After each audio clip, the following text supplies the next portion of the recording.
Hey YouTube, this is Chris from Team Universe X, Team R4S. Couple things. Point being, today I just want to do something a little different. I wanted to just kind of start just a playlist about just kind of generally fun decks, little tinkering decks, best of one decks, most certainly not best of three decks, at least not yet, not this one, but anybody who has seen my posts on the Dragon Ball Super community group or the DMV group, if you have been on that, knows that there's one character that I love in Dragon Ball continuity above any other character. The man, the myth, the tracksuit legend, Gohan. I got more Gohans, I just didn't think they were as relevant to this. So my point is, today I would show you just a quick, fun, best of one deck, because I don't think this survives through side or a 9-round tournament. But basically, Gohan Leader from the new Tournament of Power set. So, without further ado, which I will say an overwhelmingly amount of times before I start getting into anything, I would like to show you this deck list and kind of just explain how these things work. So, may I bring your attention to my mat?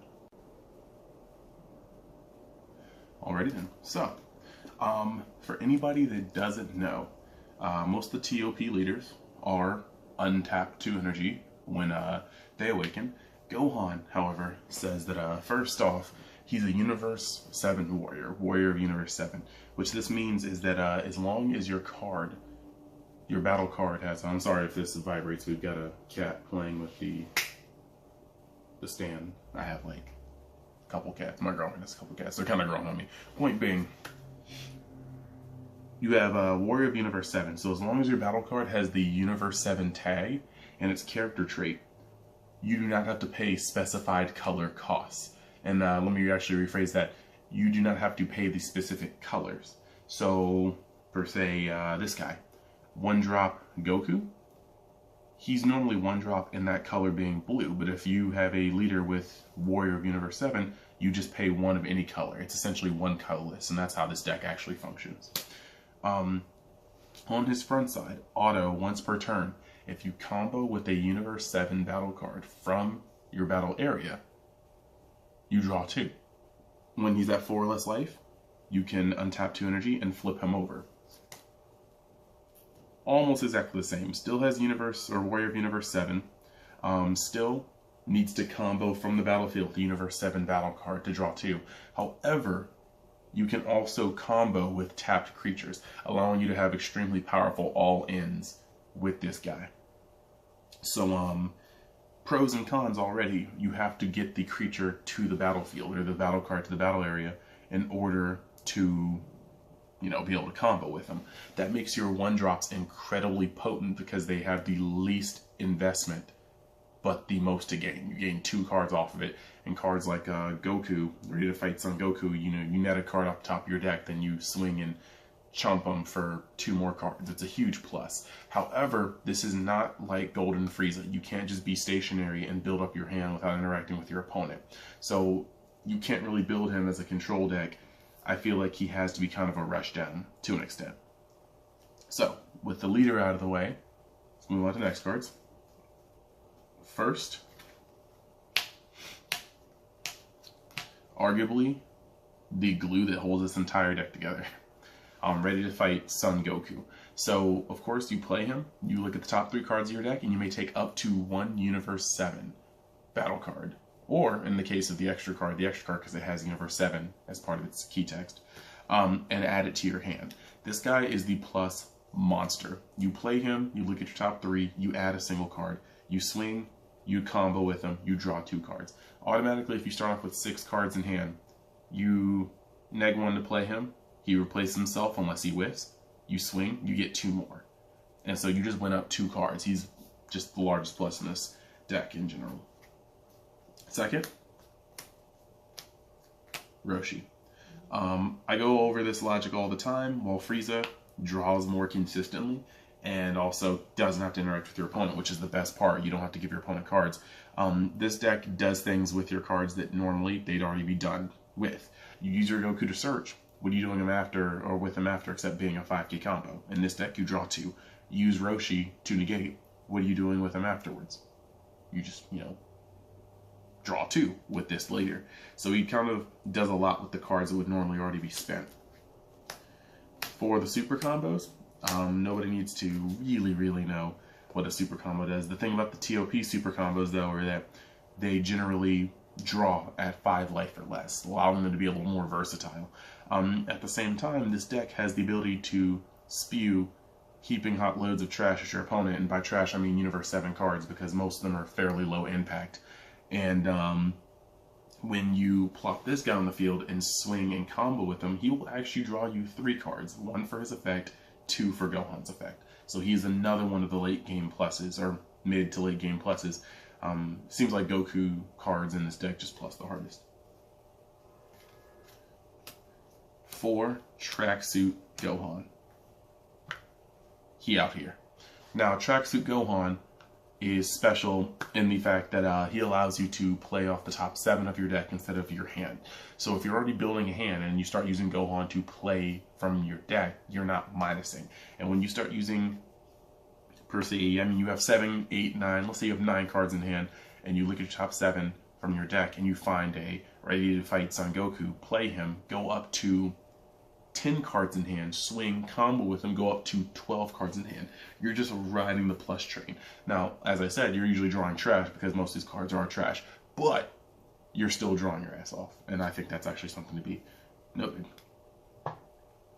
Next card, currently the only Awakening card in the deck, Mr. Bald Head himself, Krillin. This card is actually much better than one would think.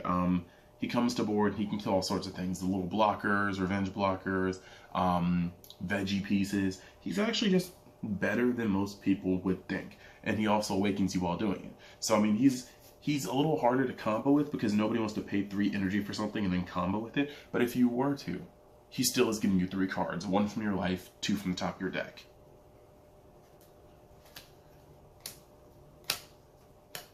Don't get me started about how there is literally a barrier in his card art, but he does not have barrier.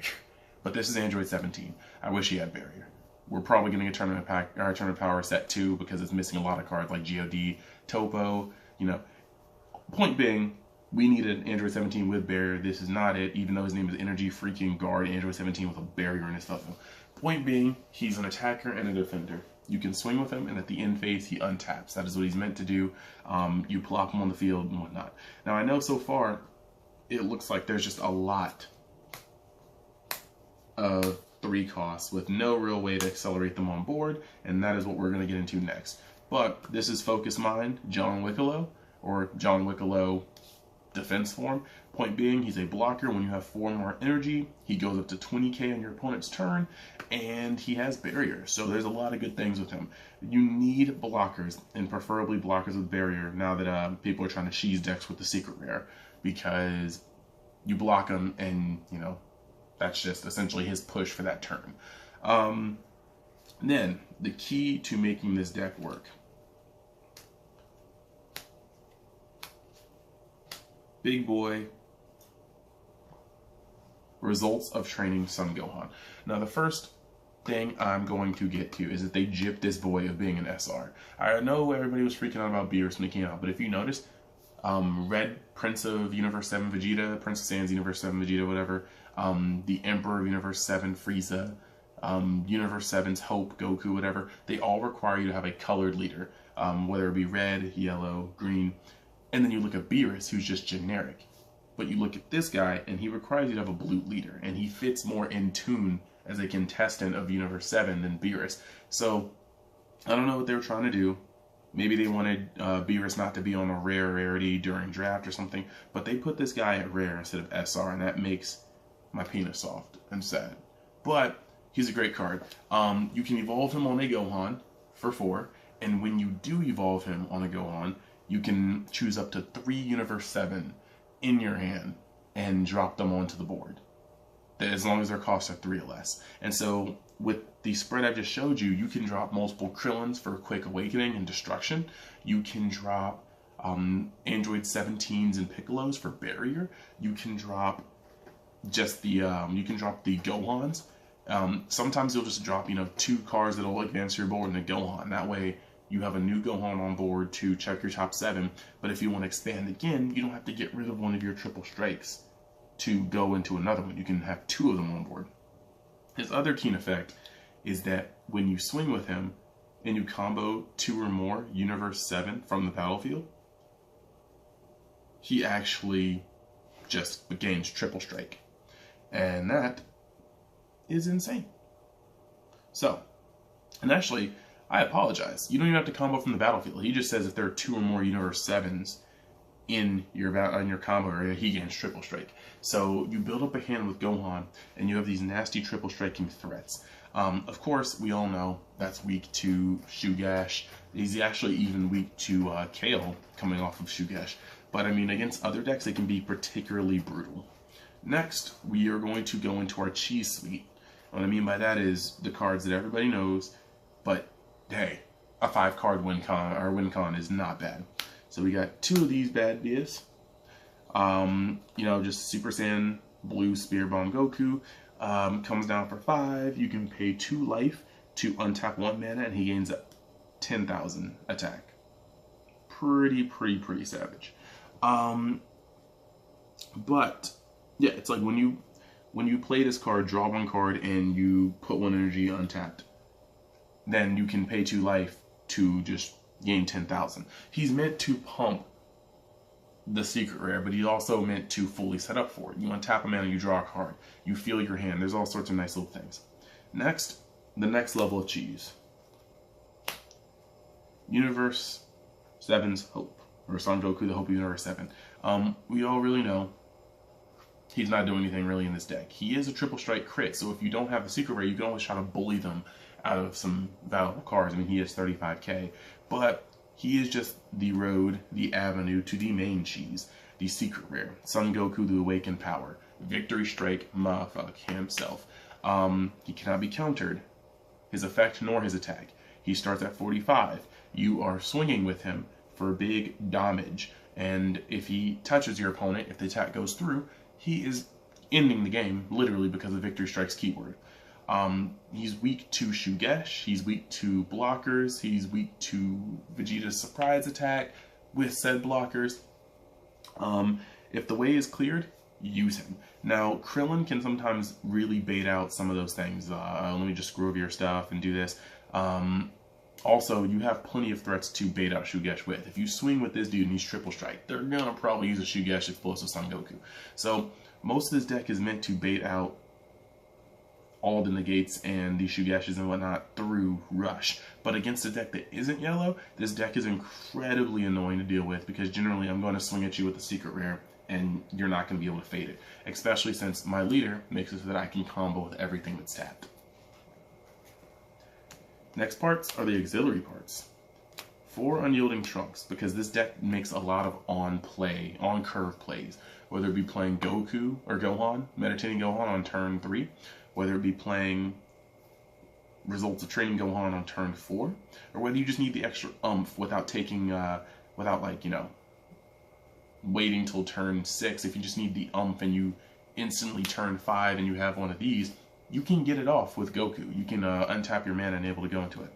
As I stated before, the 1-drops are very, very important to this deck, and the moment you run out of them, your drawing gets significantly harder. So, we recycle. Normally, Trunks' power overseeing Shugesh is used for just that, recycling Shugesh, but in this case, he is Trunks' power overseeing my 1-drops, or ready to fight Son Trunks Q. I don't know, like, the point is, he recycles my 1-drops. This is the only reason why playing a secret rare is even plausible.